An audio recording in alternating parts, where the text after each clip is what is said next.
आज हमारे पास एक नेक्स्ट टॉपिक है और एक नए चैप्टर के साथ chapter number 5 variety of life. तो इसका आज हम इंट्रो करेंगे यानी कि इंट्रोडक्शन करेंगे। तो मेरी तरफ डियर स्टूडेंट्स तवज्जो कीजिएगा, हम अपने टॉपिक को स्टार्ट करते हैं। तो हमारे पास टॉपिक है वैरायटी ऑफ लाइफ। वैरायटी से टर्म जो वैरायटी है इससे क्या मतलब है?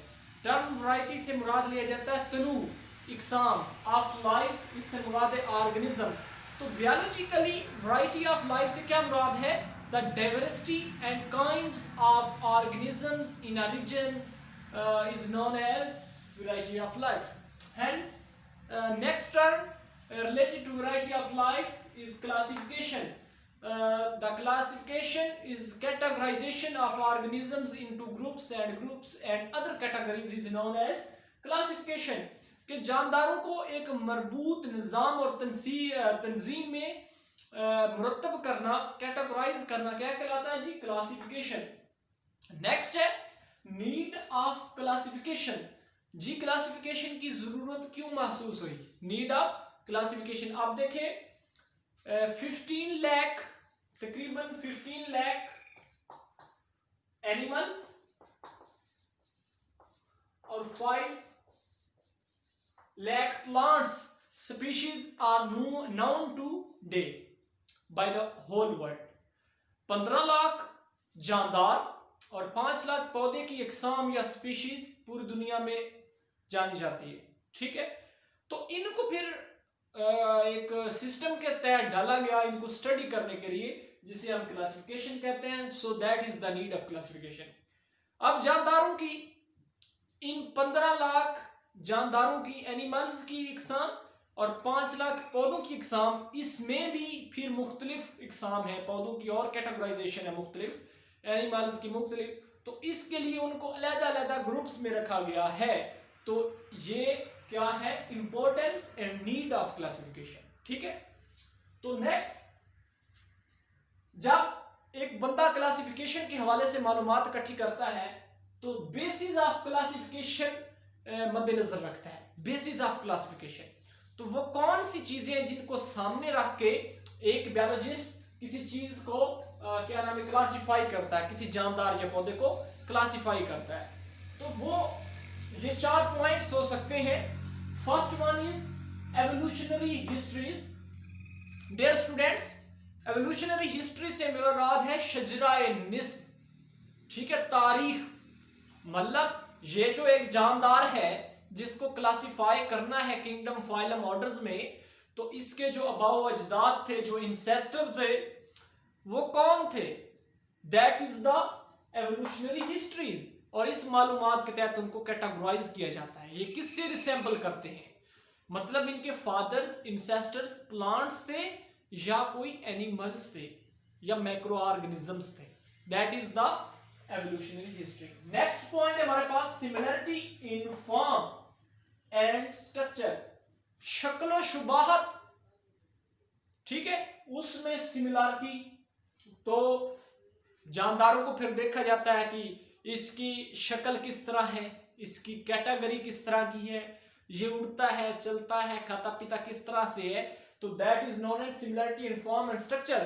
तो ये जो रिजेम्बलेंसेस हैं ये लीड करती हैं क्लासिफिकेशन की बेस को। ठीक है, नेक्स्ट पॉइंट है होमोलॉजी। तो होमोलॉजी सेम वर्किंग, मतलब एक चिड़िया के पर है और एक इंसेक्ट के पर है, शक्ल शुबात मुख्तलिफ है, अरेंजमेंट मुख्तलिफ है, लेकिन दोनों का वर्क क्या है? फ्लाई करना, ठीक है, उड़ना। That is the homology. Same working of the parts or organs of a living organism is known as homology.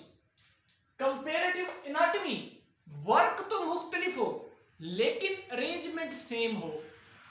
The legs of an horse and legs of a human being, मतलब उसके अंदर जो हड्डियों की अरेंजमेंट है horse की और human की, वो तो सेम है, लेकिन वो दौड़ रहा है और ह्यूमन सिर्फ चलता है slowly.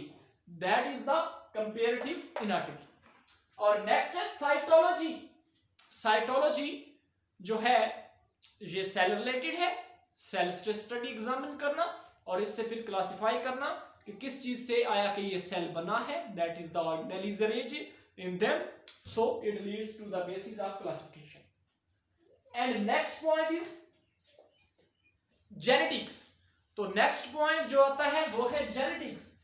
Genetics is the branch of biology in which we deals the study of genes, and gene is the study of offspring overall relation with their parents. So इससे classification की बुनियाद रखी जाती है. That is the main basis for classification of an organism. So next step है, fourth point हमारे पास concept of species. ये हमारे पास concept of species. देखिए क्लासिफिकेशन में जो चीज मेन रोल प्ले करती है वो यही है, स्पीशीज. बाकी पॉइंट भी अहम है लेकिन स्पीशीज भी एक अहम तरीन पॉइंट है. That is the concept of species. Species क्या है? An group of organisms living in same place, same time and having same relations and interbreed freely among themselves is known as species. So एक ही तरह के जानदार है species में, तो that is easier one to classify in classification system. So it is the main basis of classification. Hence हम अपने टॉपिक को आगे बढ़ाते हैं. नेक्स्ट है यूनिट्स ऑफ क्लासिफिकेशन. तो यूनिट्स हम तकरीबन 9th क्लास से 8th क्लास से, 8th में तो ये सिर्फ नेम ही थे गालिबन, 9th 10th में हम इसकी ऐसे डिटेल पढ़ते गए और आपके ये फर्स्ट पार्ट और सेकंड पार्ट एफएससी क्लास में इसकी डिटेल मौजूद है. तो हमारे पास है यूनिट्स ऑफ क्लासिफिकेशन. पहले नंबर पे है किंगडम. तो kingdom is the major unit of classification system. At the earlier time there are two main kingdoms, Plantae and Animalia. Phylum, each kingdom is divided into many phylums. Phylums are fungi, algae and protista या munera. That are the phylums. And class, phylums are divided into class and then order, and classes are divided into orders. Orders is the smaller unit, and then orders are divided into families. Families are extending unit with detail of an organisms, and then family leads to genera, family leads to degenera, and then genera lead to species.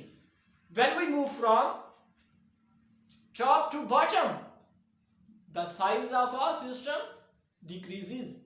Each unit is smaller, and when we move from bottom to top, the unit size increases. That is, kingdom is a higher one and lower one is the species, is the smaller unit. So that is the units of classification. तो dear students, यहाँ पे हमारे पास corn की classification आपके syllabus के हवाले से मौजूद है. That is the important classification of corn. तो हम देखते हैं कॉर्न की क्लासिफिकेशन. तो कॉर्न जो है, कॉर्न जिसे मकई कहते हैं, मक्की, that is the, इसकी किंगडम जो है वो है प्लांटी, फाइलम है एंथोफाइटा, क्लास है एंजियोस्पर्मी, ऑर्डर है पोएल्स. क्या है? Poales. And that is the family is Poaceae, genus Zea and species मेज.